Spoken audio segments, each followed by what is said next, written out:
Ok, buenas tardes a todos. Hoy tenemos a la doctora Argelia García Lizalde. Ella es una profesionista con amplia trayectoria laboral, quien ha colaborado en docencia universitaria en la industria de alimentos y en la implementación de una política alimentaria en el estado de Tlaxcala. En el ámbito docente ha contribuido en las licenciaturas de nutrición, química y enfermería en la Universidad Autónoma de Tlaxcala y en ingeniería de los alimentos en el Instituto Politécnico Nacional. En la industria de alimentos participó en los departamentos de aseguramiento de calidad, desarrollo de nuevos productos y producción. En el sector gubernamental coordinó la implementación de una política de alimentación para estudiantes de educación básica. Recientemente colabora en la generación y aplicación del conocimiento. Los temas de interés que tiene es el diseño de un modelo de intervención en la educación alimentaria dirigido a contrarrestar y o prevenir el sobrepeso y obesidad como factor de riesgo en las enfermedades crónicas degenerativas, esto para escuelas primarias. En segundo tema de interés es el estudio de las dinámicas de la producción, manejo y consumo de alimentos y su relación con el desarrollo local y los problemas de la salud pública. Formación profesional que ella tiene, ella es ingeniera de alimentos por la Universidad Autónoma Metropolitana, Unidad Iztapalapa, es maestra en Ciencias de la Salud Pública por la Universidad Autónoma de Tlaxcala, realizó una estancia corta sobre sistemas agroalimentarios locales de México en el Consejo Superior de Investigación Científica de Madrid, España, y es doctora en Investigación de Desarrollo Regional del Colegio de Tlaxcala. Así que sin más le damos la bienvenida y le cedo la palabra a la doctora Argelia. Muchas gracias. Bueno, vamos a hacerle aquí la presentación. Bueno, quiero primero que nada darles las gracias por la invitación que me hicieron. Yo no estoy muy acostumbrada a dar ponencias ni pláticas, ¿no? Pero esta vez, pues vamos a tratar de que la experiencia que se va acumulando sirva, se comparta con los que están a nuestro alrededor. Entonces, bueno, básicamente la idea de esta exposición es compartir dos trabajos que llevé a cabo y también un poco poner sobre la mesa la necesidad de llevar a cabo procesos investigativos, es decir, dejar sobre la mesa esa necesidad de llevar a cabo procesos investigativos de una cierta manera. Entonces, la colaboración transdisciplinar en la ciencia para favorecer la solución a problemas complejos, ese es el título que le pusimos. ¿De qué partimos? Partimos de la siguiente idea introductoria, que estamos en los albores del siglo XXI. Vivimos en territorios cuyos componentes físicos, ya sea físicos dados por la naturaleza o transformados por el ser humano, y todo lo que nos rodea, incluyendo el propio ser humano, entes biológicos se han visto, estos ambientes, estos territorios se han visto severamente afectados por nuestra actividad. Todos tienen una casita, los animalitos tienen una casita, pero el humano pues ha transgredido. O sea, también hace sus casitas, pero las hace más grandes y utiliza todos los recursos disponibles a su saber, ¿no? Entonces, bueno, digamos que no todo es malo, pero sí poner sobre la mesa esto de que estamos viviendo en territorios afectados severamente por el humano. Entonces, para ello, primero estaría bien que tomemos en cuenta qué cosa es una disciplina. Bueno, una disciplina es una categoría organizacional dentro del seno del conocimiento científico e instituye la división y la especialización. Tiene, naturalmente, una cierta autonomía como disciplina y para ello delimita sus fronteras, los conceptos que utiliza, las técnicas que utiliza y las teorías en las que se basa. Es decir, cada disciplina tiene su propio bagaje de conceptual y práctico y teórico y bueno, anda cargando su maletita cada disciplina. Bien, entonces, ¿pero qué pasa? Si nos ponemos a hacer una revisión así histórica muy rápida, bueno, sabemos que desde la edad antigua, que es antes de Cristo, ¿verdad?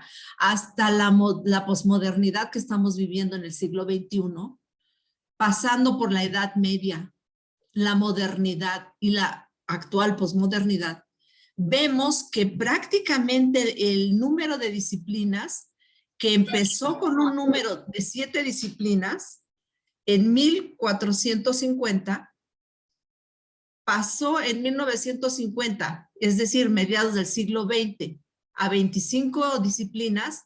Posteriormente tuvo un crecimiento prácticamente exponencial. En 1985 eran 2,000 disciplinas y ya para el 19, 8,000 disciplinas. Es decir, se empezó a dividir, a subdividir, a derivar una gran cantidad de disciplinas y especializaciones, por lo tanto. Esto, desde un punto de vista, ha traído ciertos resultados, pero también la fragmentación del conocimiento también ha tenido consecuencias. Las consecuencias de la investigación no solamente se pueden ver desde el punto de vista de lo que podríamos llamar como un progreso positivo, sino también como los problemas que se han generado por una falta de integridad del conocimiento y visualización de los efectos que tiene los resultados de investigación. Entonces, bueno, vamos a dividir la presentación en 3 etapas. Quiero presentar muy someramente 2 trabajos que se hicieron y esta parte como que de revisión de esto, de la importancia de las disciplinas y todo esto, ¿no? Entonces aquí lo que valdría la pena como un punto de inflexión es preguntarnos, ¿para qué investigar? ¿Y para quién investigamos? Es decir, debemos utilizar hoy más que nunca en el ámbito de la ciencia, tener como una urgencia el tomar las mejores decisiones de investigación. Porque si bien hay intereses que pueden ser afines a los grupos de investigación, también debemos de pensar que contamos hoy día con un entendimiento muy amplio que sigue creciendo tanto en las ciencias naturales como en las ciencias duras y que hoy día tenemos herramientas para integrar ambos campos. Y de hecho esa es la tendencia y eso es lo que el día de hoy se está corrigiendo.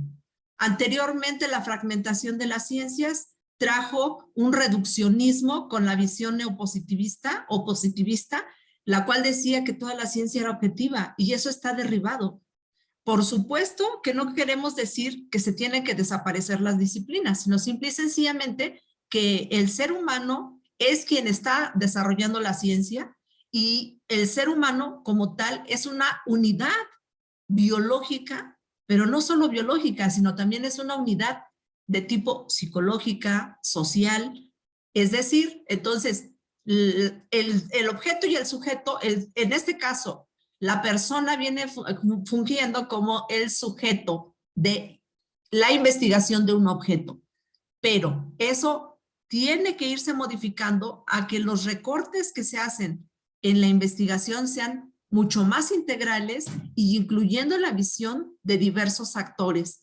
Entonces, la acumulación que ha venido desde la edad antigua hasta la posmodernidad nos da marcos conceptuales, nos da teorías, nos da modelos y podemos nosotros a su vez desarrollar nuevos modelos, porque la ciencia o la investigación tiene esa virtud de darnos la oportunidad de utilizar la creatividad para desarrollar nuevos modelos.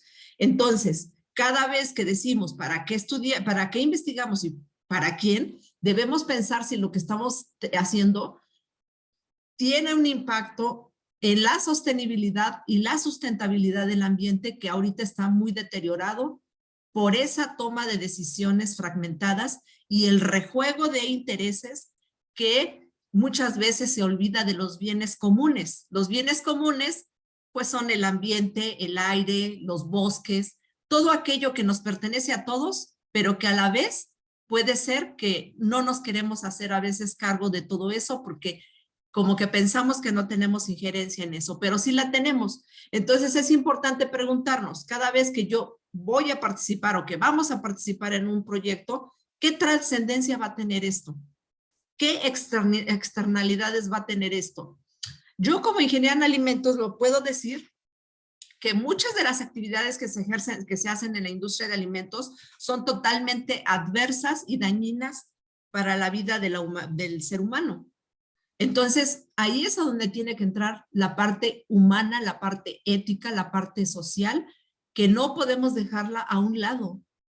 Entonces, para ello tenemos que abrir el lente que tenemos de salirnos de ese cuadrito que estamos investigando, llámese comunidad, llámese célula, llámese un cromosoma, llámese lo que ustedes quieran como recorte, que sea algo que les estén interesados. Bueno, tenemos que abrir esa lente y mirar un recorte de estudio que, si bien lo tenemos que recortar a fuerza porque es difícil pensar en que podemos estudiar los macrosistemas, pero sí tenemos que no dejar de considerar el entorno de ese objeto o de ese recorte del que estamos estudiando. Es decir, nunca debemos dejar fuera esa otra parte que es el entorno y ver qué puede pasar, cómo va el flujo, ya sea de materia, energía, información, y dentro de la parte de información estamos hablando del ser humano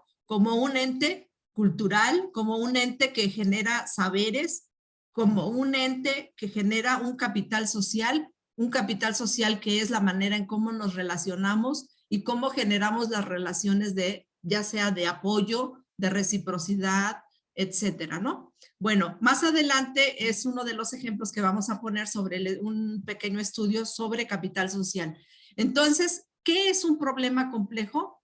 Un problema complejo es aquel que no se puede abordar solo desde una disciplina, que tiene una multicausalidad, que es una materia que puede tener diversos niveles de organización y que en esos niveles de organización emergen relaciones desconocidas. Es decir, un nivel se relaciona con otro nivel, un sistema se relaciona con otro subsistema, pero no conocemos, no hemos desarrollado la capacidad de ver qué tipo de relaciones se generan ahí. A ese tipo de relaciones desconocidas, pero que se pueden conocer mediante procesos investigativos y desarrollando metodologías. Inclusive hay que desarrollar nuevos conceptos porque es como lo que he visto que aplican, que es aplicar una ciencia, por ejemplo, no sé, la electrónica en alguna otra ciencia, ¿no? O bien la emergencia de nuevos marcos conceptuales que todavía no están diseñados actualmente y que digamos que hemos hecho todo por pedacitos, ahora queda construir un nuevo edificio de ciencia, incluyendo las combinaciones posibles que puede haber en la ciencia para estudiar los problemas que nos atañen hoy día. Bien, algunos pensadores destacados, que por supuesto esto no significa que son los únicos, realmente es una gran cantidad de investigadores que han participado en la definición de los enfoques que pueden tenerse en la integración del conocimiento. El estudio por disciplinas o el estudio fragmentado disciplinar surgió desde que nacieron las universidades. Las universidades fueron quienes dijeron vamos a implementaron el estudio de la ciencia por pedazos. Posteriormente, en 1930, ya en el siglo pasado, hubo un cambio a la interdisciplinariedad. ¿Y esto qué significa? Bueno, significa que hay una transferencia metodológica de una ciencia a otra, como el ejemplo que ponía, o de una disciplina a otra. Ya para 1970 empezó a cuestionarse la manera en cómo se estaba haciendo la ciencia, y dentro de los que empezaron a plantear esta situación problemática fue Piaget, Rolando García más adelante en el tiempo, Edgar Morin y Basarab Nicolescu. Bueno, estos investigadores empezaron a plantear la importancia se hicieron el cuestionamiento siguiente. Jean Piaget lo puso sobre la mesa. ¿Qué hay en medio de las disciplinas? Tenemos una, tenemos otra, pero ¿qué hay en medio de las disciplinas? Y posteriormente decían, bueno, transdisciplina, el concepto de transdisciplina tiene tres, digamos, acepciones. Algo que atraviesa, algo que está más allá o algo que está en medio. Pero bueno, a la ciencia nunca le ha gustado hablar del más allá, aunque existe el más allá, ¿verdad? Pero bueno, entonces aquí lo importante es que la respuesta fue, ¿qué hay en medio de las disciplinas? Y la respuesta fue lo que está más allá, lo que está en medio de las disciplinas o entre las disciplinas, es el ser humano. Y es el ser humano el que entonces ahora empieza a entrar en toda esta dinámica de la transdisciplina. ¿Cómo? Considerando que el ser humano es un ente, vuelvo a repetir, no nada más de tipo biológico, donde hay células, donde hay conexiones, donde hay interacciones, pueden ser polares, apolares, covalentes o de cualquier otro tipo, donde hay una diferenciación en este caso, a especialización de tejidos, sino que el ser humano es una entidad global y que para poder resolver los problemas de hoy día, como la contaminación ambiental y como los problemas de sobrepeso y obesidad, los problemas de afección hacia los ecosistemas que están totalmente afectados y aunque algunos tienen todavía bastante diversidad, están afectados. Entonces, bueno, aquí quiero poner sobre la mesa, es a donde quiero poner sobre la mesa dos ejemplos. Los ejemplos son uno sobre el capital social. ¿Y qué cosa es esto del capital social? Bueno, el capital social es la manera la manera en cómo nos relacionamos con la sociedad. Es decir, existen relaciones de apoyo, de reciprocidad, existen lazos que se forman y bueno, aquí lo interesante es que esta manera, este capital social puede utilizarse pues bien para hacer cosas positivas que mejoren la vida del ser humano, de la sociedad, pero también es utilizado por las organizaciones criminales.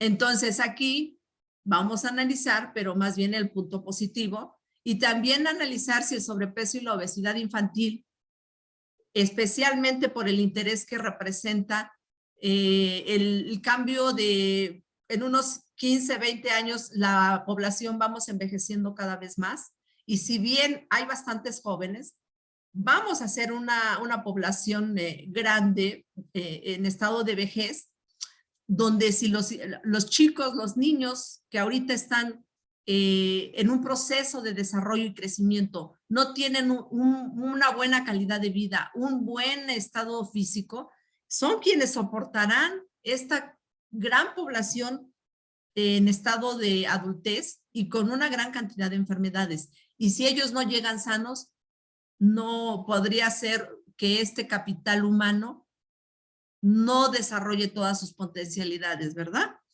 Y bueno, pues tenga una mala calidad de vida. Entonces, este tipo de problemas, pues también son problemas de tipo complejo. La palabra complejo, no, por un lado, lo entendemos como que es algo difícil de entender, pero en este caso vamos a tomar el concepto de complejo como que es algo que está formado por múltiples componentes y en donde al estudiar uno de estos componentes no quiere decir que vamos a poder entender todo el sistema. Ejemplo, si decimos que una planta, en este caso una hoja de una planta, está conformado por una serie de tejidos, no sé, por ejemplo, el tejido parénquima. Tomamos una célula. Esta célula se repite. Si nosotros estudiamos una célula del parénquima, podemos entender todo el parénquima. Mas, sin embargo, en los sistemas complejos o problemas que de alguna manera son complejos, debemos entenderlo como que si estudiamos una parte de ese sistema complejo, no entenderíamos la totalidad del sistema. Por ejemplo, en el caso de una industria, al estudiar una parte de esa industria no quiere decir que ya con eso vamos a entender todo el desempeño de la industria. Si entendemos, en el caso del cerebro humano, si entendemos cómo trabaja una neurona, esto no nos permite entender cómo funciona la mente, es decir, los procesos cognitivos. Es decir, es mucho Para estudiar un sistema complejo hay que entender las interrelaciones entre los componentes. Es decir, que un sistema complejo, para poderlo entender bien, hay que estudiar todas esas relaciones que existen a diferentes niveles, a lo que se le llama relaciones emergentes. Emergentes quiere decir que se van generando a lo largo de las interacciones. ¿Cuál es el objetivo del primer ejemplo que quiero poner? Es una pequeña, ¿cómo se puede decir? Esbozo de este trabajo. Realmente me llevaría bastante tiempo poderlo exponer como fue. Pero bueno, el objetivo que tuvimos para llevar a cabo este estudio de el capital social que se genera en algunas empresas de tipo local, productoras de alimentos, era ver si realmente se generaba un capital social y qué función tenía. Porque se decía que la competitividad de las empresas es la que las mantiene en el mercado. Entonces surgió la duda de que si estas empresas que ya tenían alrededor de 45 años de vida eran pequeñas empresas y que se sabía que no eran competitivas, entonces, ¿qué cosa era lo que las mantenía en funcionamiento? Entonces, aquí lo que quiero poner sobre la mesa es que a veces las teorías no aplican para nuestra situación nacional o local, en el caso de México. ¿Por qué? Porque a veces nos quieren vender teorías que las tomamos y las queremos aplicar y queremos pensar que siempre se van a aplicar y van a funcionar, y eso es falso.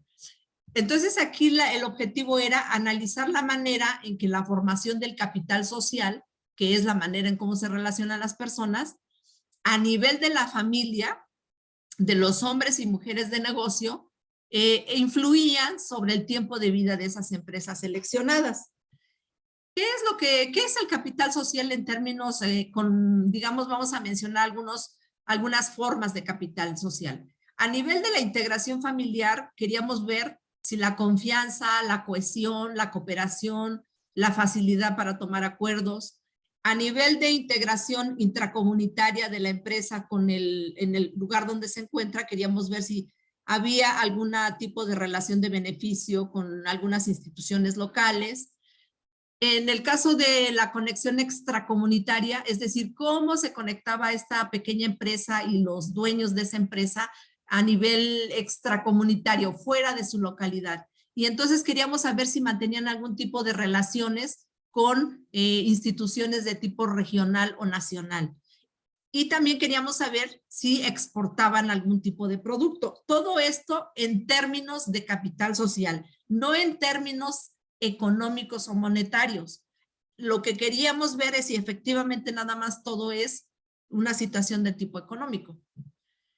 Entonces, para ello, tuvimos que plantearnos cuál era el entorno en el que estaba ubicada la empresa, cuál era el territorio local, qué tipo de conexiones tenía, qué tipo de situación geográfica, económica y de recursos natural aprovechaba la empresa, y conectar todo esto. Es decir, nos fuimos al sistema y nos fuimos a ver el entorno del sistema. Esto en el territorio. ¿Qué es el territorio? El ser humano es territorial. ¿Qué quiere decir esto? ¿Qué es el territorio? El territorio es el lugar que tiene recursos de tipo físico, de tipo biológico, y vive una cierta población. La población transforma el territorio, lo hace suyo. El humano vive en un territorio y es un ser territorial. No es lo mismo que está en su país, está en su terruño, a que se va a otro país y va a extrañar sus alimentos, sus lugares. ¿Por qué? Porque el ser humano es un ser territorial, es parte de su humanidad. Entonces, bueno, aquí lo que quiero resaltar es que el estudio fue la parte de capital social, y para eso tuvimos que revisar todo el contexto del territorio en el que estaba cada una de esas empresas, que en este caso fueron 3. ¿Qué es lo que encontramos? Encontramos que efectivamente de lo que más recurrentemente se presentaba era ciertos tipos de capital social que eran importantes y que estaban presentes y que muchos de los intermediarios llegaban a apoyar a la empresa y a los dueños fue una empresa productora de quesos, una empresa productora de beneficio de café y una empresa productora de alimentos a ver, es la de lácteos, que en este caso es de la que me voy a focalizar, la del beneficio de café y de embutidos. Entonces, en todas ellas encontramos diferentes tipos de capital social que se practicaban, pero sobresalía mucho que sí existía un desarrollo de capital social, de apoyo, de lazos fuertes, lazos débiles, en diferentes etapas del desarrollo de la empresa, que no nada más es una cuestión de tipo económica, y que dentro de la familia las empresas cumplían la labor social de mantener un trabajo para la familia a lo largo de las generaciones, porque ya la mayoría de estas, de las 3 empresas que estudié, perdón, estas ya iban por la 3ª generación que mantenía esta empresa, entonces les proporcionaba un empleo seguro, les proporcionaba un satisfactor y un deseo de superación, ¿verdad? Entonces, volvemos a la situación de que el capital social es cómo nos relacionamos y que estaba presente en estas empresas en su ámbito local. El otro estudio, el otro trabajo que quisiera yo también brevemente esbozar es sobre los determinantes que inciden en el sobrepeso y la obesidad de escolares en una localidad rural de Tlaxcala. Si nos metemos a cualquier buscador, vemos que existen una gran cantidad de estudios realizados. Sin embargo, lo importante es seguir haciendo estudios y ver si se pueden llevar a cabo soluciones de este problema, porque hasta que no se resuelva, no debemos dejar de investigar. A veces creemos que porque ya hay mucha investigación, pues ya no tiene caso, pero yo creo que hasta que no se resuelva y se incida en esta problemática, pues es una oportunidad para seguir trabajando. La justificación es que el sobrepeso y la obesidad es un factor de riesgo para enfermedades crónico-degenerativas, deteriora las condiciones biopsicosociales de la familia, debilita el Sistema Nacional de Salud y la productividad de la población. Además, recordar que en este caso la población infantil es un bien nacional que soportará la próxima generación de ancianos, por lo que debemos procurar la buena adquisición de hábitos, pero no solo de hábitos, porque vamos a ver que el sobrepeso y la obesidad, al ser un problema complejo y al estar catalogado como un sistema complejo, es algo que tiene que ver con diferentes niveles de organización social. Entonces, pasemos a ello. Aquí en este esquema mostramos cómo las políticas públicas atraviesan los diferentes niveles del territorio, tratando de hacer una simulación de que este plato más grande es el ámbito nacional, el ámbito internacional, el ámbito nacional y el ámbito regional y el ámbito local donde fue hecho el estudio. Entonces vemos cómo las políticas públicas son transversales a los territorios, la manera en que se vive y el tiempo histórico lo va construyendo la sociedad, pero siempre bañado o atravesado por las políticas y las condiciones físicas del territorio. No es lo mismo vivir en la montaña, vivir en el desierto, que vivir en una zona urbana. Entonces, si las condiciones de la localidad en la que hicimos el estudio, vimos que había población en situación de pobreza en un 70%, 69.7%, había rezago educativo, había carencia por acceso a servicios de seguridad, como puede ser la seguridad social, un 88%, carencia a los servicios básicos de la vivienda, como puede ser drenaje, agua, etcétera, carencia por acceso a la alimentación en un 27%, 27.6%, y población con un ingreso inferior a la línea de bienestar mínimo. La línea de bienestar mínimo significa, en términos muy sencillos, que lo que gana la familia pueda alcanzarle para comprar por lo menos la canasta básica, que también es cuestionable muchas veces lo que significa canasta básica. Anteriormente, la canasta básica incluía refresco, incluía sopas de pasta, incluía cosas que consideramos que no son nada nutritivas. Eso ya cambió, pero aún así, pues el ingreso familiar era muy bajo. Estoy hablando de una localidad rural que en la que ustedes si la ven creerían que no, que se vive bien porque tienen unas casas bonitas. Sin embargo, se padece todo esto. Es una zona rural con migración a Canadá y los campesinos han ido perdiendo sus tierras porque se vendieron con la política anterior de los sexenios anteriores, se estuvieron vendiendo a personas que estuvieron acaparando las tierras y pues bueno, se vieron en la necesidad de dejar sus tierras por la falta de apoyos al campo. Vamos a continuar con esta revisión. Del sobrepeso y la obesidad se encontró que los niños entraban con un 10% de obesidad, pero ya cuando estaban en cuarto grado ya tenían un 17% de obesidad y un 50% de sobrepeso de la totalidad de alumnos. Lo cual quiere decir que entraban, pues no tan mal, pero ya en la escuela prácticamente se volvían con sobrepeso y obesidad. ¿Esto de qué nos habla? Bueno, nos habla de un ambiente obesogénico en donde los niños no están adquiriendo buenos hábitos, no están teniendo un entorno saludable, no están teniendo agua potable, no están consumiendo los alimentos nutritivos que requieren y teniendo presente que la escuela es un lugar donde la educación es la máxima, pues entonces están adquiriendo una educación en alimentación, en hábitos saludables y etcétera, que no es favorable socialmente. Entonces ahí, ¿quiénes son los responsables dentro de la escuela de esta situación? Pues es toda la sociedad, porque en realidad está la cooperativa en donde no se venden alimentos saludables, están las madres que muchas veces les mandan alimentos no saludables, y cuando digo madres, digo madre y padre. Están los mismos niños que al desenvolverse en un entorno en donde hay muchas tiendas cercanas, donde se vende pura comida chatarra, bueno, es un entorno obesogénico. Entonces, ¿qué nos da a entender este primer acercamiento? Nos da a entender que la alimentación no depende exactamente nada más de las decisiones que toman los niños, que toman los adultos, sino es qué hay en el entorno en donde ellos viven, en donde ellos se desenvuelven.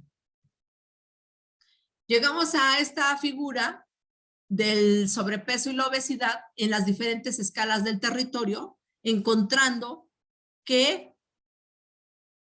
si bien están los estilos de vida, no es lo único que afecta, está el soporte mutuo entre vecinos y la comunidad. Esto quiere decir cómo vivimos en sociedad, cómo nos comportamos en sociedad, qué cultura tenemos, condiciones materiales y sociales en las cuales viven y trabajan las personas de la localidad y cómo los organismos supranacionales, como pueden ser el Banco Interamericano de Desarrollo o la OCDE o cualquier banco internacional u organismo internacional, cómo afectan a nivel de políticas supranacionales y aparte a nivel nacional, cómo el gobierno nacional toma una política de desarrollo, una política económica que afecta directa e indirectamente a los territorios y a las políticas que se ejercen en los territorios. ¿Por qué? Porque si los campesinos dejaron de ser apoyados, tuvieron que vender sus tierras, no se les estuvo apoyando, entonces muchos de ellos tuvieron que emigrar. Otros vendieron su tierra y los que sí producían alguna cosa dejaron de consumir verduras de su campo. ¿Por qué? Bueno, pues porque utilizaban muchos fertilizantes y entonces los alimentos ya no eran inocuos como anteriormente, que podían ellos comer quelites o podían comer algún tipo de vegetal de su campo. Entonces, todo esto vemos que se ve afectado por toda la dinámica de organización social que tenemos, y entonces no podemos achacarle la desnutrición o el sobrepeso o la obesidad al comportamiento individual, porque la alimentación básicamente es un acto social, es un acto cultural. Y bien, entonces los determinantes del sobrepeso y obesidad podemos decir que surgen de la interrelación de diversas escalas en el territorio y que está constituido por componentes tangibles, como es la producción, como es el acceso a los alimentos, como es la soberanía alimentaria del país, pero también por recursos intangibles, como es cómo nos llevamos, qué relaciones mantenemos sociales, hay apoyo, hay trabajo de equipo, hay entendimiento o no lo hay.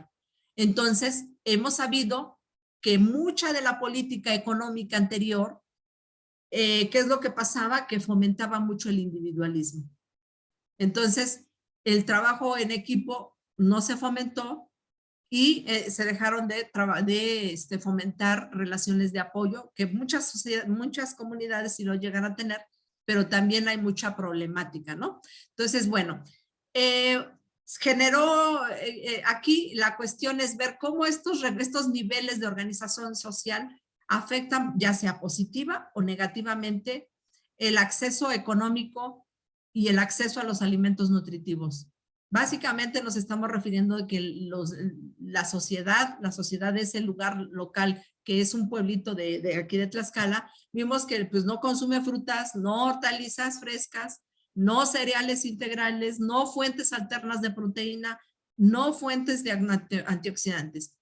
Toda la comida chatarra, tenemos que reconocerlo, que no es una fuente de fibra, no es una fuente de pigmentos, y que aunque nadie lo dice, pero yo considero que los pigmentos, pues es indispensable consumirlos. Tienen bastantes funciones y las frutas y las hortalizas, pues no se diga, no estaban disponibles.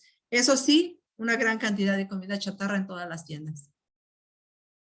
Bien, entonces, bueno, aquí muestro, desgloso en esta tabla cada uno de los niveles del territorio, cada uno de los factores que ha ido afectando la alimentación, como son el cambio climático, la intervención de organismos supranacionales, la política agrícola, los conflictos de legislación, el deterioro de la vida campesina en México y a nivel local lo que pasa, ¿no? Entonces ahí podemos ver cómo en la escuela pues no hay bebederos, normalmente en los comedores venden mucha comida chatarra, no están produciendo, no están fomentando el consumo de alimentación saludable.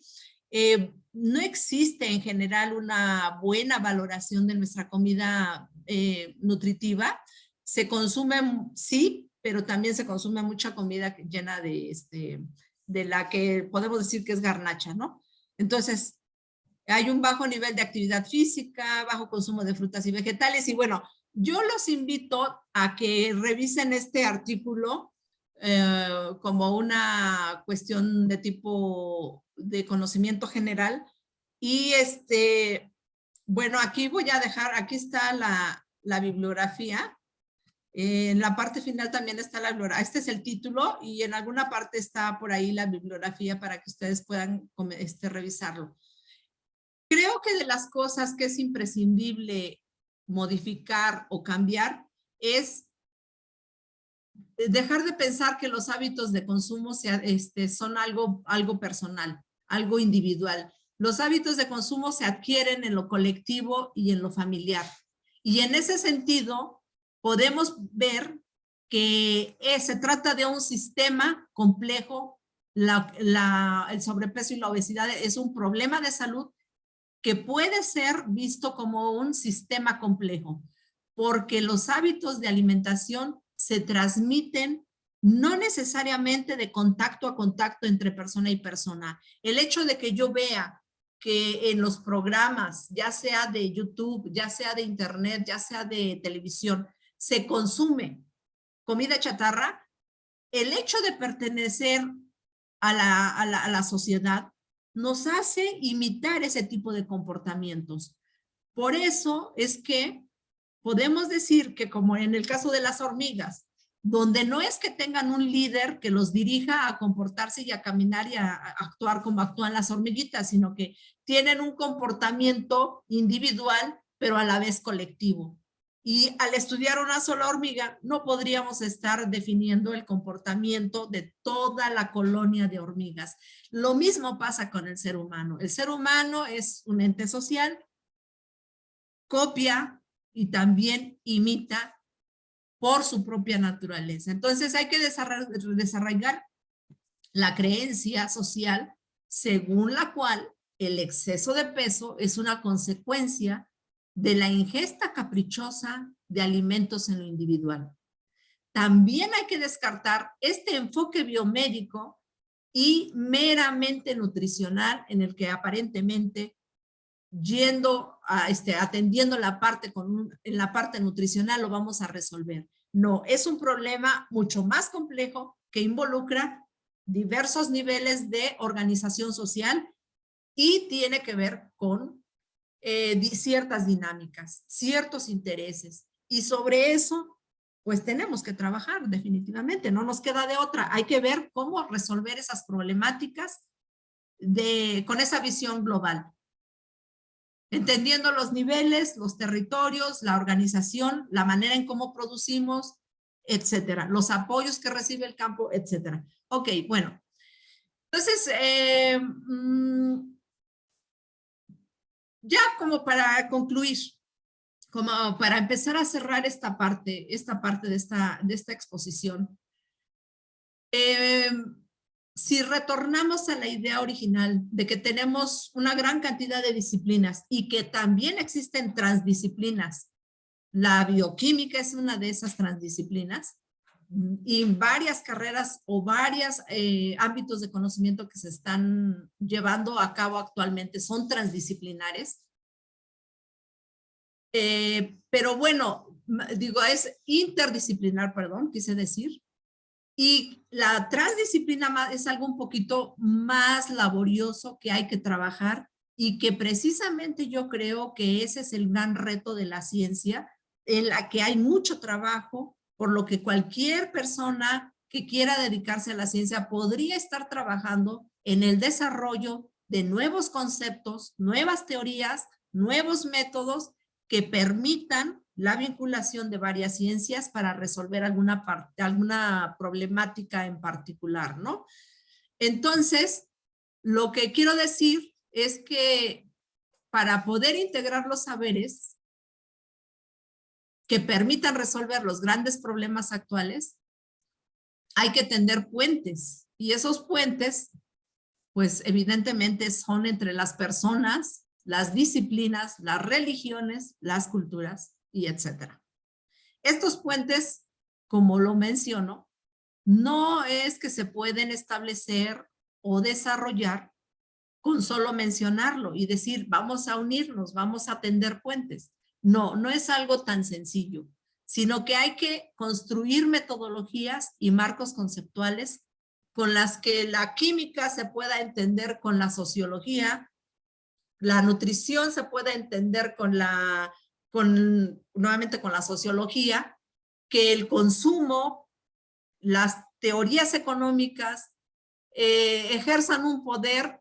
Siempre va a haber un grupo de intereses políticos y económicos, pero entonces ahí todas las demás ciencias tienen que estar ejerciendo un papel regulador, un papel de contrapeso que permita desarrollar soluciones en contrapeso de esas situaciones. Porque los intereses económicos o los intereses mezquinos a veces, por no importarte lo que pase con los demás, ni con ninguna nación, van a estar. Pero entonces, ¿quién puede ejercer un contrapeso?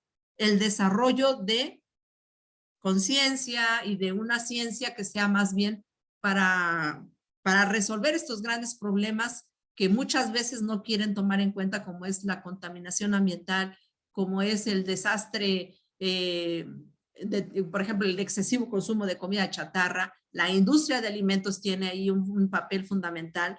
Nosotros como ingenieros en alimentos tenemos que estar bien activos y bueno, pues no dejar de pensar en que nuestros actos académicos, nuestros actos prácticos, nuestros actos de ciencia y de investigación, pues tienen un efecto, ¿no? Y bueno, pues básicamente yo creo que esto ya sería el cierre de la presentación.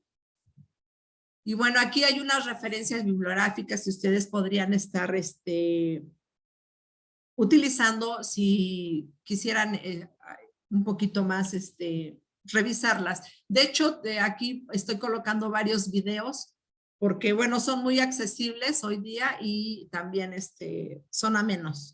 Entonces, bueno, pues por mi parte sería esta la presentación. No sé si estaríamos pasando a la sesión de preguntas o ustedes me comentan. Sí, agradecemos mucho su ponencia, estuvo muy interesante cómo realizó todo este análisis a través de distintos entornos con los que usted estuvo trabajando, precisamente con la parte sociológica. A mi parecer es un área que necesita ser reforzada y comprendida más que nada precisamente por nosotros que estamos estudiando el área de ciencias y también involucrarnos en ella, porque de esta forma, pues podremos guiar a más personas a que se involucren también en nuestra área. Así que bien, abrimos la sesión para las preguntas, en dado caso de que alguno de las personas que estamos aquí o en Facebook en la transmisión tengan, así que pueden dejarlas en el chat y las vamos a ir leyendo para la doctora.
Ya tenemos una, doctora. Es cómo podemos enfrentar las dificultades de integrar distintas disciplinas, por ejemplo, las matemáticas con biología o matemáticas con sociología. Bueno, normalmente lo que se hace es que se trata, aquí no se trata de sumar opiniones, o sea, no se trata de que, bueno, yo voy a dar mi punto de vista y la otra persona que está en la otra disciplina da su punto de vista, sino más bien se trata de establecer una metodología. Y esa metodología puede partir de un aspecto general. Es primero estudiar cuál es el problema y dónde está inserto el problema.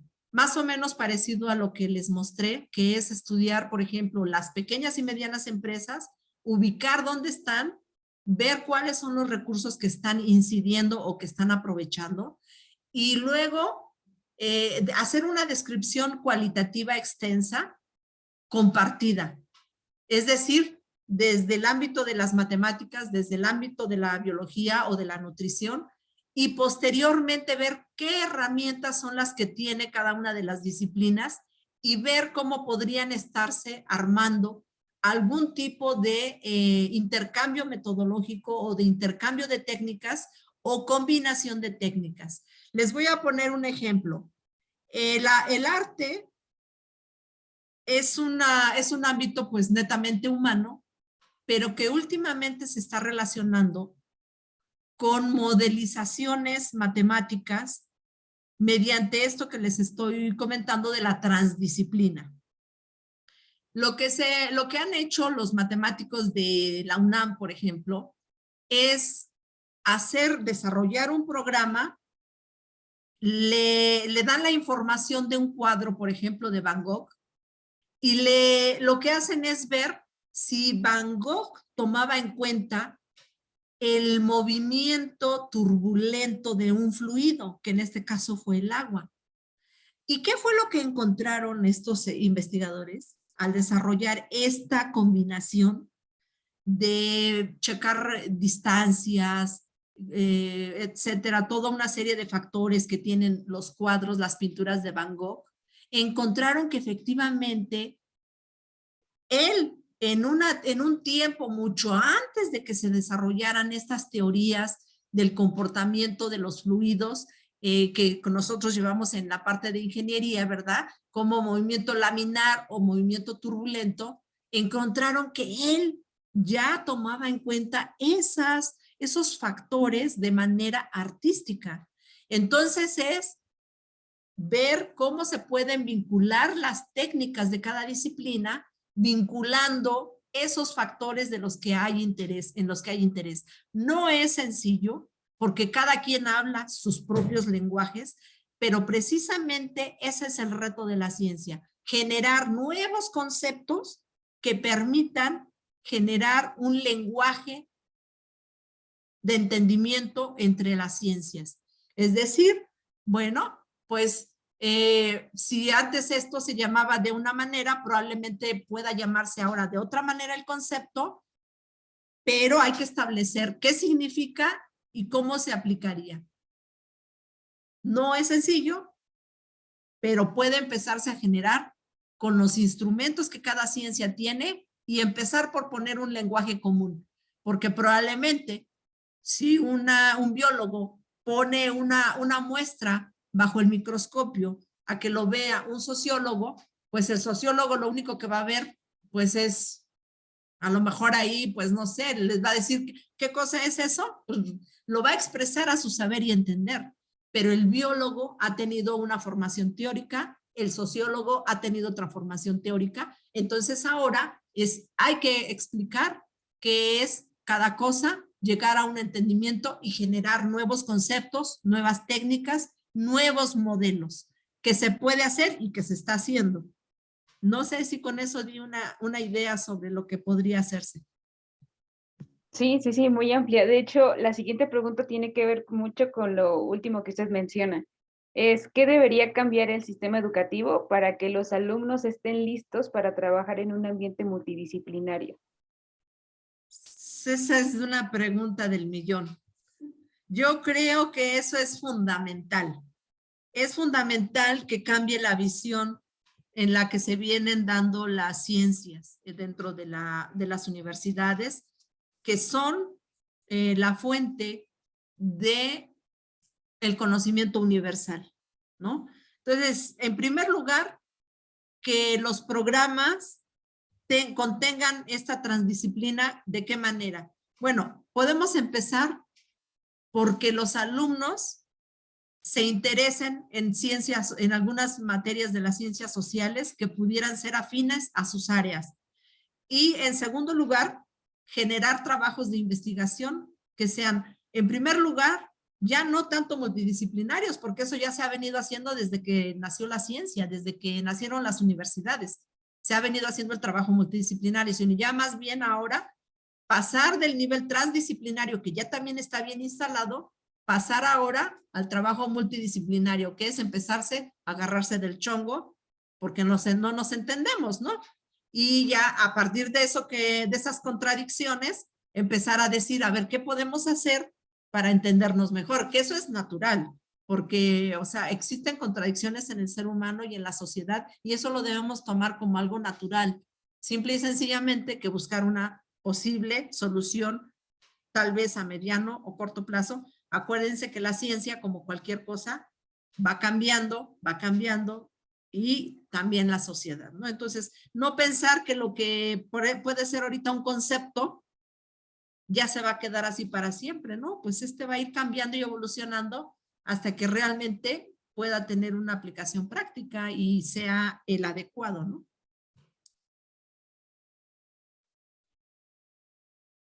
Sí, justo eso que menciona, que hace falta el interés por parte de nosotros, los alumnos, de querer adentrarnos a las áreas sociales ya cuando estamos en una ingeniería o en otro tema, o sea, porque las tomamos de una manera muy distinta, precisamente por el modelo educativo que ya traemos desde tiempo atrás. Sí, muchas gracias. Sí. Otra pregunta es, ¿cuál sería la diferencia entre una colaboración transdisciplinar y multidisciplinar? Bueno, en sí la colaboración multidisciplinar es, yo tengo mi postura como, no sé, por ejemplo, como bióloga, y el físico tiene su postura como físico. Simple y sencillamente cada quien trabaja por su lado. Nunca se juntan para trabajar y cada quien trabaja por su lado. La física trabaja los fenómenos físicos y filosóficos, y el biólogo trabaja la vida, las células, y ya. No se tienen que ver la cara, nomás se saludan en el pasillo.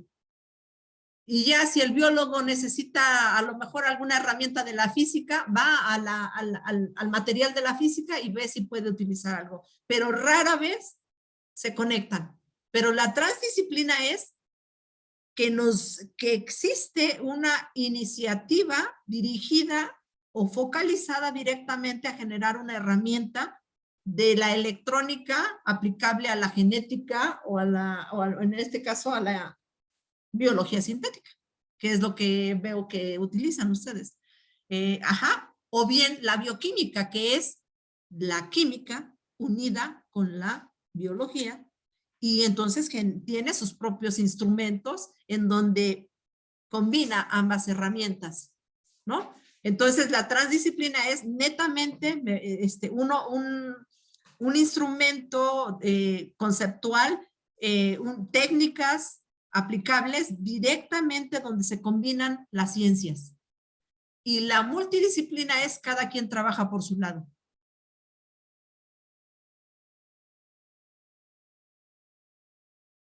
De acuerdo. Muchas gracias por responder a las preguntas Sí. y por la ponencia. Estuvo muy, muy interesante. La verdad es que tocó temas de importancia no solamente local, sino nacional en México y pues también en otras partes del mundo, si no es que en todo. Así que le agradecemos mucho su tiempo, el espacio que nos brindó y pues de parte del equipo, una vez más, gracias por estar aquí. Pues muchas gracias de que me invitaron, y pues bueno, simple y sencillamente compartir un poquito de lo que a veces uno hace. Y bueno, pues acuérdense que todo tiene su recompensa, ¿no? Pues bueno, muchas gracias, y no sé si hay algún otro detalle que vamos a cubrir.